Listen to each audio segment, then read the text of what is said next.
तो सर्वोत्तम agriculture academy के ऑनलाइन चैनल सभी का स्वागत है। आज हम लोग सॉइल साइंस में आपको पुराने वीडियो में आपको मिला होगा सॉइल स्ट्रक्चर तक, soil texture, soil profile, soil structure, density में 2 type of density, bulk density and particle density, ये सारे चैप्टर आपके कंप्लीट हो चुके थे। देन उसके बाद आपका आता है मोस्ट इंपॉर्टेंट चैप्टर है, तो इससे बहुत सारे से क्वेश्चन बनते हैं, चाहे वो यूजी का एंट्रेंस एग्जाम हो, चाहे वो पीजी का हो। एक होता है सॉइल वाटर, मृदा जल। इस सॉइल वाटर से क्वेश्चन बनते हैं आपके। तो जनरली आप लोग जानते हैं कि वाटर का फार्मूला H2O होता है नॉर्मल। ये भी जानते हैं कि भारी जल का फार्मूला D2O होता है, ड्यूटेरियम ऑक्साइड है भाई। जो हमारा H2O होता है, इसकी अगर हम संरचना बनाएं H ये, तो इनके बीच का जो एंगल बनता है, जो कोण बनता है, वो बनता है भैया 103 डिग्री से 106 डिग्री रेंज में, या ऑन एन एवरेज में 105 degree.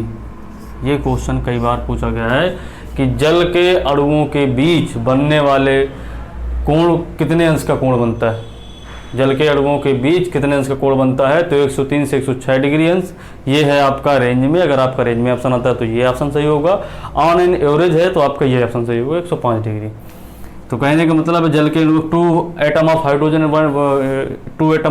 And 1 atom of oxygen से बॉन्ड से जुड़ा हुआ होता है, सिंगल बॉन्ड से। तो इसको हम लोग इनके बीच का जो बनने वाला एंगल जो होता है वो 103 to 106 degree and on an average 105। तो ये तो आपका हो गया एक कितने अंश का कोण बनता है। अच्छा, जो जल की संरचना होती है, जो जल की संरचना होती है वो कैसी होती है भैया, हेक्सागोनल होती है। हेक्सागोनल संरचना होती है। आकार कैसा होता है, आकार होता है स्फेरिकल, स्फेरिकल आकार होता है। संरचना आपकी हेक्सागोनल होती है।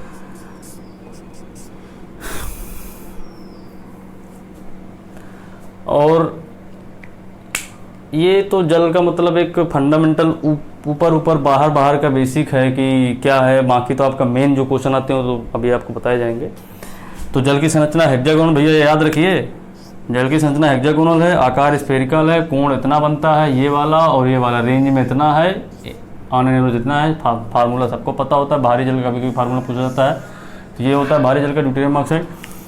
अब देखिए एक इसका सबसे इम्पोर्टेंट और सा क्वेश्चन है, जल के अणुओं के बीच व्यास कितना व्यास होता है। जल के अणुओं के बीच, जल के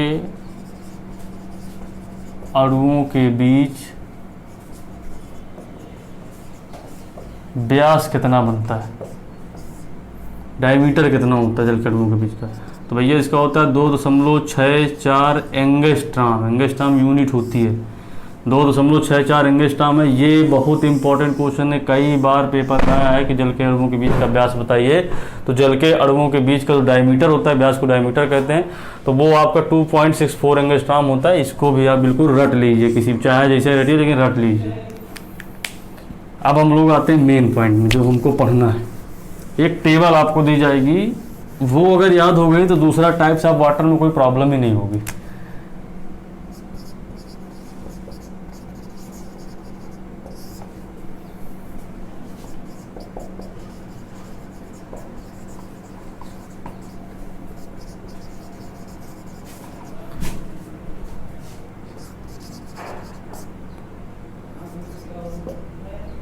हिंदी लिखने में ये वायुमंडलीय दाब है, इसको हम लोग बार से मेजर करते हैं, यूनिट है। जो तीसरी टेबल है ये आपकी पीएफ की है। तो ध्यान से समझिएगा, इसमें कुछ पॉइंट हैं। यूनिट बार होती है, इसलिए जो भी वैल्यू होती है उसको हम देखिए 2 यूनिट, एक तो होती है एटीएम में लिखा जाता है। एटीएम मतलब पैसे निकालने वाला एटीएम नहीं है, इस तरह हम नहीं लिखेंगे, इसको हम इस तरह लिखेंगे, एटमॉस्फेरिक बोला जाता है। एक होती है बार, ये 2 यूनिट हैं। अगर हम इस यूनिट को दर्शाते हैं तो कोई भी वैल्यू होगी उसमें माइनस लगा देते हैं, और अगर हम ये यूनिट को दर्शाते हैं तो माइनस में वैल्यू नहीं होती, प्लस में होती है। ये आपस में एक आपसे संबंध होता है इन यूनिटों का, इसीलिए। अब आगे समझिए, जैसे कि है आपका एक ओवन ड्राई सॉइल, सूखी हुई मृदा, ओवन में सुखाई गई मृदा, oven dry soil. Oven dry soil का जो वायुमंडलीय दाब होता है वो कितना होता है? 10,000 बार। 10,000 बार। बार है आपकी यूनिट है, बार लगा है इसलिए माइनस लगा देंगे वैल्यू क्या के। पीएफ इसका कितना होता है? इसका पीएफ 7 होता है। ये सब वैल्यू रटने वाली है। उसके बाद होता है ओवन ड्राई सॉइल, फिर है एयर ड्राई सॉइल, हवा में सुखाई गई मृदा, air dry soil. Air dry soil का वायुमंडलीय दाब कितना होता है? 1000 बार। बार है माइनस लग जाएगा, पीएफ 6 होता है। फिर है भैया हाइग्रोस्कोपिक पॉइंट, हाइग्रोस्कोपिक पॉइंट मतलब कि आर्द्रताग्राही बिंदु।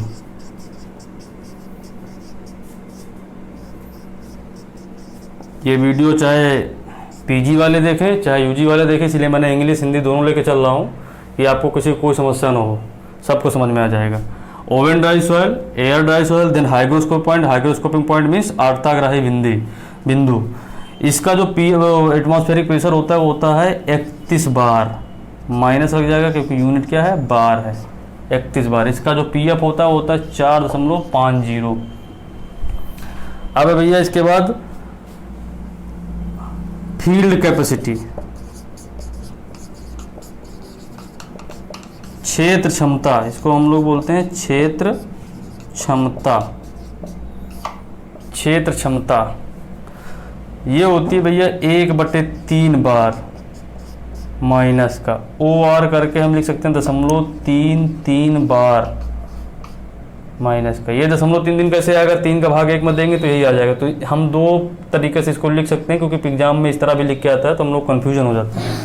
इसका जो हमारा पीएफ होता है वो होता है 2.53 भी लिखा होता है, कहीं कहीं 2.54 भी लिखा होता है। ठीक है भाई। इसके बाद एक इसमें लास्ट है permanent wilting point. Permanent wilting point, इसको हम लोग बोलते हैं हिंदी में म्लान बिंदु।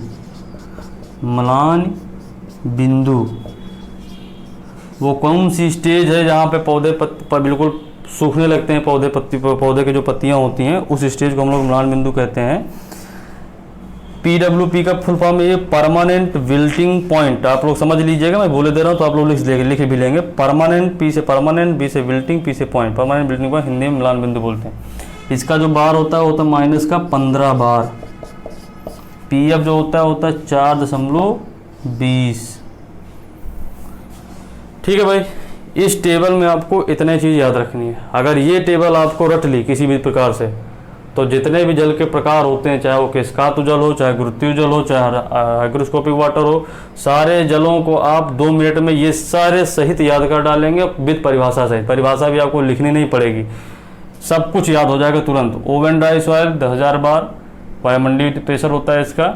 एयर ड्राई सॉइल का 1000 होता है। हाइग्रोस्कोपिक पॉइंट का माइनस 31 बार होता है। फील्ड कैपेसिटी का 1/3 होता है। परमानेंट 15 होता है। बार लगा तो माइनस लगा देंगे। इतनी चीज़ आपको याद रखना है।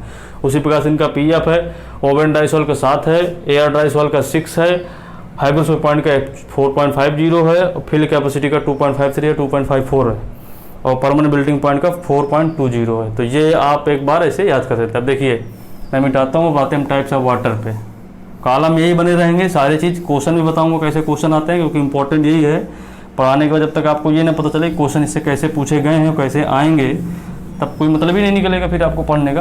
तो हम वो भी आपको बताएंगे, लेकिन ये ख़त्म करने के बाद आपको बताएंगे क्वेश्चन इससे कैसे बनते हैं, तब आपको आसानी रहेगी। अभी जो पहली टेबल बताएं इससे हम क्वेश्चन आपको बता देते हैं। इससे क्वेश्चन ये बनता है, क्वेश्चन पूछा जाता है कि क्षेत्र क्षमता का वायुमंडलीय दाब होता है।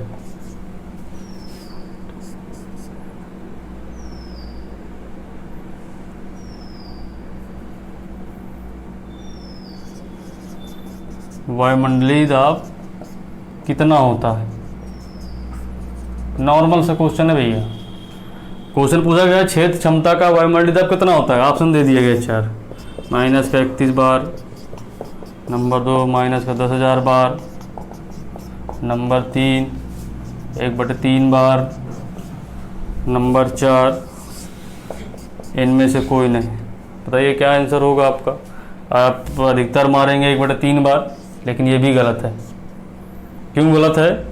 क्योंकि बार यूनिट है तो यहाँ पे माइनस होना चाहिए, अगर माइनस नहीं है तो भी गलत है। तो हमारा चौथा ऑप्शन दिया भी है नानाबदीज। सपोज ये ऑप्शन ना दिया होता, यहाँ पे दे दिया होता 15 बार, तब हम एक बार मार सकते थे कि कोई इनमें से तो कुछ हो नहीं सकता, वैल्यू फी यही है, हो सकता है माइनस प्रिंटिंग में गड़बड़ हो गया हो, तब मार सकते हैं। लेकिन अगर आपके ऑप्शन में नानाबदीज दिया है तो वो नहीं होगा। अगर यही था, यहाँ पे माइनस लगा हुआ होता, तब हमारा ये आंसर सही था। कहने का मतलब यही है। अब यहाँ पे अगर क्वेश्चन बदलना चाहे बदल जाएगा, वायुमंडलीय दाब की जगह पूछ लिया जाए कि क्षेत्र क्षमता का पीएफ कितना होता है, तो पीएफ बताना पड़ेगा। 2.54 जिसमें ऑप्शन में होगा उसको हम टिक करेंगे। तो कहने का मतलब इस टेबल से इस प्रकार से क्वेश्चन आते हैं, तो ये आप लोग याद रखेंगे। क्वेश्चन पूछे गए हैं कई बार, तो आप लोग बिल्कुल इसको कायदे से याद रखेंगे। हम लोग आगे चलते हैं टाइप्स ऑफ वाटर में। जल के प्रकार, जल कितने प्रकार का होता है ये देखेंगे। मृदा जल के प्रकार, पहला है आपका एक कैपिलरी वाटर, जिसको हम लोग केशकात जल बोलते हैं। केशकात जल,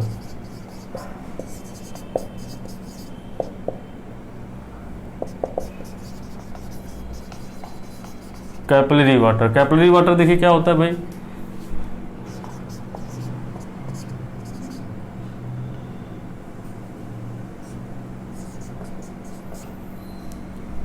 अब देखिए मैंने लिखा माइनस का 1/3 से 31 बार तक कैपिलरी वाटर पाया जाता है। इसका वायुमंडलीय दाब ये होता है।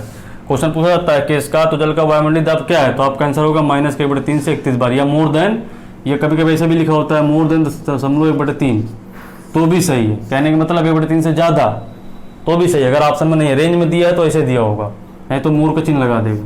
आप समझिएगा 1/3 पहली वाली टेबल आपने पढ़ा था, क्या था, क्षेत्र क्षमता थी। आपको पता होगा पुराना, अगर आप देखेंगे खोल के तो वो क्षेत्र क्षमता थी। 1/3 किसका वायुमंडलीय दाब था, क्षेत्र क्षमता। मैंने क्वेश्चन आंसर कराया था तो ये था ना कि माइनस 1/3 किसका वायुमंडलीय दाब था, तो क्षेत्र क्षमता का था। डैश लगा दिए, डैश लगा है तो 31 बार किसका था, हाइग्रोस्कोपिक पॉइंट का, मतलब आर्द्रताग्राही बिंदु का।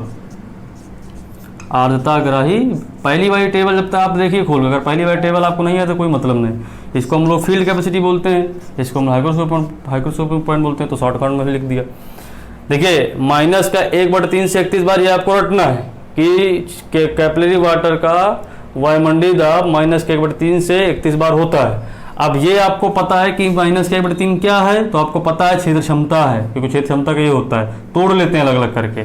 माइनस के 31 बार क्या है, आपको पता है कि आर्द्रताग्राही बिंदु का वायुमंडलीय दाब है। अब इसकी देखो, अब अगर पहले इसको हम लिख लेते हैं, माइनस के 1/3 का क्या होता है, पीएफ 2.54, डैश लगा दिए, 31 बार क्या होता है 4.50, तो ये निकला है पीएफ कि 2.54 से 4.50 इसका पीएफ होता है। आप पहले वाले टेबल में देखिए 1/3 का पीएफ इतना ही दिया होगा, 31 बार का पीएफ इतना ही दिया होगा, तो वैसे ही लिख लेंगे। अब परिभाषा देखिए कैसे बनती है।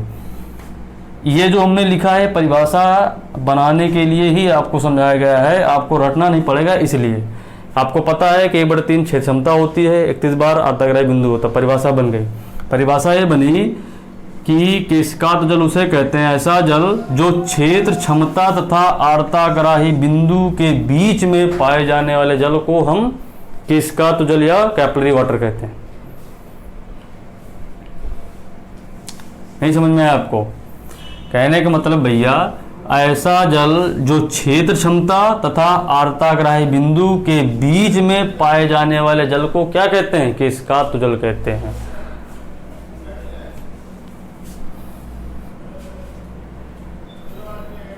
This water held between field capacity and hygroscopic point is called capillary water.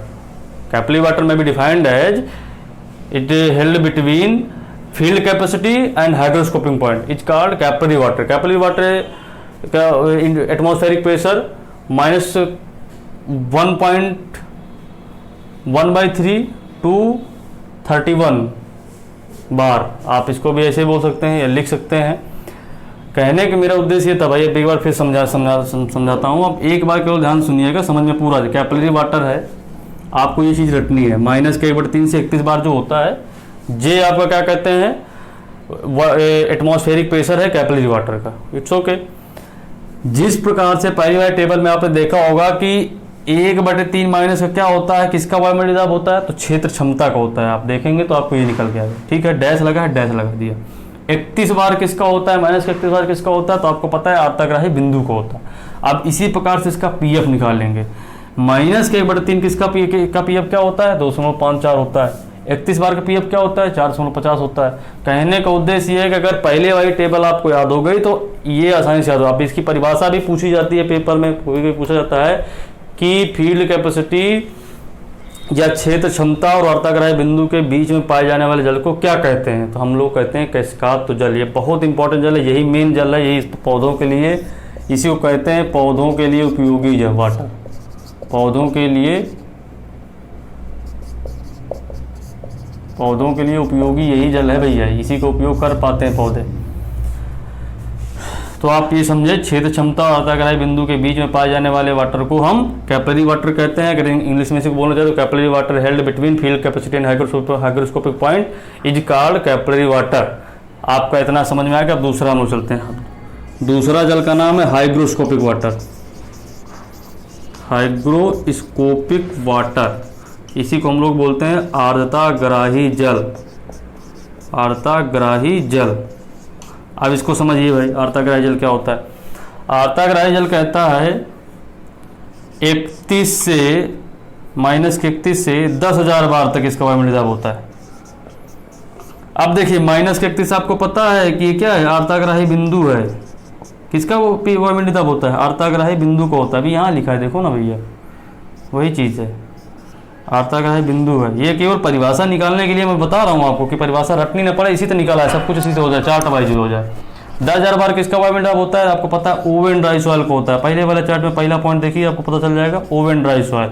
तुरंत खोल के देखा करिए पहले वाले चार्ट में पहला वाला पॉइंट, तब समझ में आएगा आपको। ये बीच में डैश लगा, डैश लगा दीजिए। अब परिभाषा बन गई भैया, ऐसा जल आर्द्रताग्राही बिंदु तथा ओवन ड्राई सॉइल के बीच में पाए जाने वाले जल को हम हाइग्रोस्कोपिक वाटर या आर्द्रताग्राही जल कह देते हैं। This water held between hygroscopic point and oven dry soil is called hygroscopic water. अब इसका पीएफ निकालना है। -31 से कितना हुआ, 4.50। 10,000 का पीएफ कितना होता है, 7। ये इसका पीएफ आ गया। पीएफ होता क्या है, पीएफ होता है पावर ऑफ फोर्स। पीएफ शब्द सर्वप्रथम साफील्ड ने दिया था भैया। साफील्ड एक साइंटिस्ट है जिन्होंने पीएफ को खोजा था, पीएफ को दिया था। ये हैं, याद रखिए, साफील्ड ने दिया था पीएफ। पीएफ का मतलब होता है पावर ऑफ फोर्स, ना कि पावर ऑफ हाइड्रोजन। अगर इधर आपको चमक रहा हो तो इधर देख लीजिए, पीएफ को जो खोज करता है, बताने वाले, उनका नाम है साफील्ड। परेशान होने कोई हो सकता है, सब कुछ बताया जाएगा, केवल बस आप थोड़ा सा रिस्पॉन्स दीजिए, समझने की कोशिश करिए, एक जुबान में सब कुछ आपको याद हो जाएगा। तीसरा जल आपका है भैया available water. Available water, available water को कहते हैं सतह जल। अब देखिए ये क्या है, ये भी बहुत बार पूछा गया भाई, जैसे ये पूछा जाता है वैसे ये भी पूछा जाता है। ये कहता है -1/3 से -15 बार तक इसका वायुमंडलीय दाब होता है। अब -1/3 आपको पता है क्या है, फील्ड कैपेसिटी है, क्षेत्र क्षमता है। -15 बार क्या है, ये भी आपको पता है कि ये क्या है भैया, म्लान बिंदु है, परमानेंट मेल्टिंग पॉइंट है, आपने पढ़ा था अभी ऊपर अंदर। पहली वाली टेबल खोल के देखिए, म्लान बिंदु है कि नहीं भाई, देखे कि नहीं, आप देख लीजिए इसको, म्लान बिंदु है, 15 बार। अब इसकी परिभाषा बन गई, ऐसा जल जो क्षेत्र क्षमता तथा म्लान बिंदु के बीच में पाए जाने वाले जल को हम अवलेबल वाटर या सतह जल के नाम से जानते हैं। इसका पीएफ जो होता है 1/3 का पीएफ होता है 2.54, 15 का पीएफ होता है 4.20 या 4.18, ऐसे लिखा मिलेगा आपको। जिसका अब इसको देखो, अगर हमको लिखना होता है कई लाइनों में तो लिख भी सकते हैं। पहले तो परिभाषा लिखे कि ऐसा जल जो क्षेत्र क्षमता था म्लान बिंदु के बीच में पाए जाने वाले जल को सतह जल या अवलेबल वाटर कहते हैं।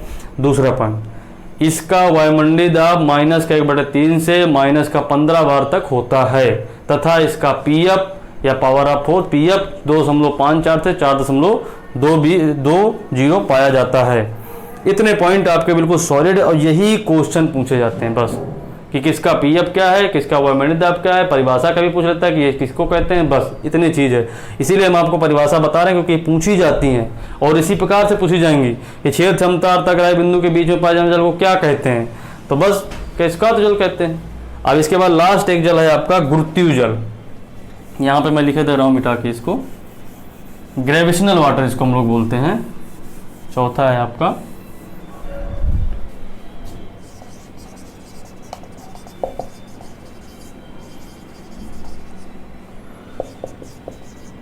गुरुत्वीय जल। अब देखिए गुरुत्वीय जल जो होता है ये होता है लेस देन माइनस का 1/3 बार इसका वायुमंडलीय दाब होता है। अब इसकी देखो लेस का मतलब ये जो चिन्ह, हाँ भाई ये भी समझना है, चिन्ह भी आपको समझाना बहुत ज़रूरी है। किसी को पता नहीं होगा किसका चिन्ह है, वो भी बड़ी समस्या है। चलिए उसको भी आप पहले समझ लीजिए, उसके बाद फिर आगे चलते हैं। लेस लगा है तो यहाँ पे लेस लगा दीजिए। 1/3 का कितना होता है, 2.54 होता है। ये इतना कहने से तो बार बार में याद ही हो जाता है भाई, घूम फिर के आ रहा है बार बार। देखिए इंग्लिश में होता है लेस, एक लेस होती है जो जूते में पाए तो वो भाई लेस नहीं। लेस का मतलब यहाँ पे होता है कम। क्या होता है भैया, कम को दर्शाता है। ये किसको दर्शाता है, कम को दर्शाता है। लेस इसका मतलब होता है कम। इसकी स्पेलिंग का पहला अक्षर आप देखते हैं मीनिंग एल से स्टार्ट होता है। किससे होता है, एल से। तो कहने का मतलब होता है जिसका चिन्ह एल शेप का होगा वो किसको दर्शाएगा, कम को दर्शाएगा, वो हमेशा कम होगा। इसके अलावा जो होगा वो ज़्यादा हो जाएगा। बस एक पकड़ लो दूसरा अपने आप। जो भी चिन्ह एल टाइप का होगा वो कम को दर्शाएगा। बस इतना याद रखो, जो भी चिन्ह जिसका शेप या जिसका आकार एल टाइप का होगा या एल शेप का होगा वो हमेशा कम को दर्शाएगा। इसके विपरीत जो होगा वो ज़्यादा दर्शाएगा। अभी देखो ऐसे बना, एल शेप का बनना है कि नहीं बनना, इट मीन्स कम को दर्शा रहा है। अब कम को दर्शा रहा है, आप समझिएगा इसी से ताल्लुक है आपका, इसी से परिभाषा बनेगी आपकी। कहने का मतलब है ऐसा जल, ये क्या है, क्षेत्र क्षमता है भाई। माइनस का 1/3 तो क्षेत्र क्षमता है ना, उसी का तो वायुमंडलीय दाब है। क्या कह रहा है, ऐसा जल जो क्षेत्र क्षमता से नीचे पाया जाता है उसे हम गुरुत्वीय जल कहते हैं। कम का मतलब होता है नीचे, बिलो या कुछ भी, below the field capacity found in water is called gravitational water. देखिए ऐसा जल जो फील्ड कैपेसिटी के नीचे पाए जाने वाले जल को हम लोग गुरुत्वीय जल या ग्रेविशनल वाटर कहते हैं। ये लेस का मतलब यहाँ से ये है कम को दर्शाता है। कम को परिभाषा का मतलब होता है नीचे या कम। परिभाषा के हम लोग देखिए शब्द वही हैं, शब्द अलग अलग होते हैं, लेकिन हम अपनी परिभाषा के अकॉर्डिंग कौन सा शब्द हमारा सुटेबल बैठ रहा है हम उसको वहाँ पे दर्शाएंगे। कम इसका मतलब होता है कम। नीचा का भी मतलब वही अर्थ निकल के लास्ट में आएगा कि कमी होता है। ऊंचा, ऊंचा का मतलब बहुत ऊपर, नीचे का मतलब नीचे, कम, ऊपर का मतलब ऊंचा का मतलब ज़्यादा। तो कहने का मतलब हम लोग यहाँ पे ऐसा वर्ड यूज करेंगे जो हमारी परिभाषा अकॉर्डिंग सुटेबल बैठ जाए, मतलब वही निकलेगा उसको। तो हम लेस का मतलब होता है कम, ये चिन्ह आपको कम को दर्शा रहा है तो हम इसकी परिभाषा के तौर पे हम नीचा वर्ड यूज करेंगे। कहने का मतलब है ऐसा जल जिसका वायुमंडलीय दाब क्षेत्र, ऐसा जल जो क्षेत्र क्षमता के नीचे पाए जाने वाले जल को, फील्ड कैपेसिटी के नीचे पाए जाने वाले जल को हम गुरुत्वीय जल या ग्रेविशनल वाटर के नाम जानते हैं, जिसका वायुमंडलीय दाब माइनस का लेस देन 1/3 बार होता है, जिसका पीएफ लेस देन 2.54 होता है, मतलब 2.54 से कम होगा, इतना पीएफ होगा, और 1/3 से बार से कम होगा वायुमंडलीय दाब, उसे हम ग्रेविशनल वाटर कहेंगे। तो ये चीज़ आपको समझ में आई होगी, आई होप। अगर कोशिश करेंगे तो समझ जाएंगे, नहीं करेंगे तो बिल्कुल समझ में नहीं है, क्योंकि थोड़ा सा टिपिकल है। लेकिन हाँ, अगर समझ जाएंगे तो इतनी, ये बहुत बड़ा चैप्टर होता है। हमने आपको एक इसका निचोड़ दिया है, अगर सही बताया जाए तो हमने केवल आपको पॉइंट दिए हैं जो क्वेश्चन पूछे जाते हैं, और यही पूछा ही जाता, हकीकत यही है। अगर ये आपने समझ लिया तो जल का कोई भी क्वेश्चन आएगा आप छोड़ के नहीं आएंगे, करके आएंगे, ये हमारा वादा। आप देखिए क्वेश्चन आंसर तुमको बताते कैसे आता है। जैसे कि पूछा गया कि क्षेत्र क्षमता तथा म्लान बिंदु के बीच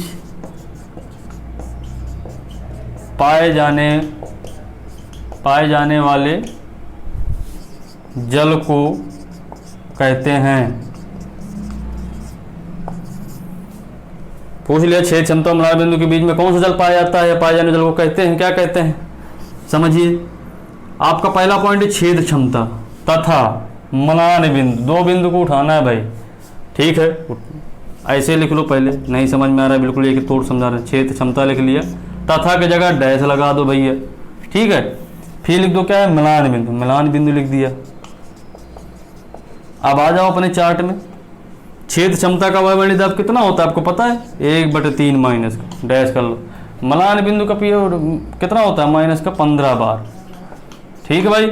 अब दिमाग लगाओ, दूसरे वाले चार्ट में ये कहाँ पे लिखा था, किस वाटर में लिखा गया था? -1/3 से -15 बार किसका वायुमंडलीय दाब होता है? तो आपको आंसर आएगा अवेलेबल वाटर का होता है भैया, अवेलेबल वाटर का होता है। मतलब इसका आंसर क्या हो गया? छेद क्षमता तथा मलान बिंदु के बीच कौन सा जल पाया जाता है? सतह जल या अवेलेबल वाटर पाया जाता है। अब देखिए, आपने इतनी मेहनत अगर की है तो बेकार नहीं जाएगी। अगर इसी से क्वेश्चन दूसरा तीसरा ऐसा बना दिया जाए कि अवेलेबल वाटर का वायुमंडलीय दाब कितना होता है, तो आपका ये पूरा सही होगा, ये आपका सही हो जाएगा। ये निकाला तो कोई खराब नहीं किया आपने, जो निकाला है काम ही आएगा। अब अगर क्वेश्चन यही घुमा दे कि अवेलेबल वाटर का पीएफ कितना होता है, तुरंत निकल जाएगा। 1/3 का पीएफ कितना होता है? 2.54। 15 कितना होता है? 4.20। डैश कर दो, मिला के लिख दो, देखो ऑप्शन में कहाँ मिल रहा है, टिक कर दो, काम खत्म हो गया आपका। तो कहने का मतलब इस तरह से आपके क्वेश्चन आएंगे। क्वेश्चन बड़े सरल लाएंगे, बस बशर्ते यही कि भैया जो टेबल आपको दी गई अगर वो नहीं याद हो पाएगी तो फिर दिक्कत है। तो टेबल आप प्लीज़ याद कर लीजिए। ये हो गया आपका वाटर का चैप्टर, यहीं से कंप्लीट होता है। बस यही है कि आप इसको कायदे से एक बार याद कर लीजिए। अगर ये याद कर लेंगे भाई तो इस जल वाले चैप्टर में से कोई भी क्वेश्चन आएगा, आप नहीं करके तो सवाल ही नहीं उठता है। कोई भी एग्जाम दीजिए, यहाँ तक कि आपका ये सब जियोग्राफी वाले उसमें अगर पढ़ा जाता है सामान्य अध्ययन के कोर्स में, तो ये जल का वहाँ भी जिक्र होता है, हम लोग वहाँ भी पढ़ते हैं। तो आप वहाँ भी सब यही पूछा जाता है कि क्या है वायुमंडलीय दाब, क्या है ये सब क्या है। तो अगर पहले से आपको यहीं से पता है तो आगे चल के तो बहुत अच्छा होगा। तो आई होप आप इसको पढ़िए और शेयर भी कीजिए। जो आपके साथी संगाती हैं, मित्र हैं, दूसरे कोचिंग के संस्थानों के भी मित्र हैं, आपके संपर्क में आपके यार हैं, दोस्त हैं, तो आप उनको भी बताइए, क्योंकि आपके पास जो अवेलेबल है आप उनको भी दीजिए। ज्ञान बांटने से घटता नहीं, आप उनको भी पकड़ाइए वीडियो, वो भी पढ़ें। आपके साथी हैं वो भी पहुँचे CSA में सिलेक्शन लेकर के। तो आई होप इसको आप याद करिए। आगे फिर मिलते हैं नेक्स्ट वीडियो में, तब तक के लिए धन्यवाद।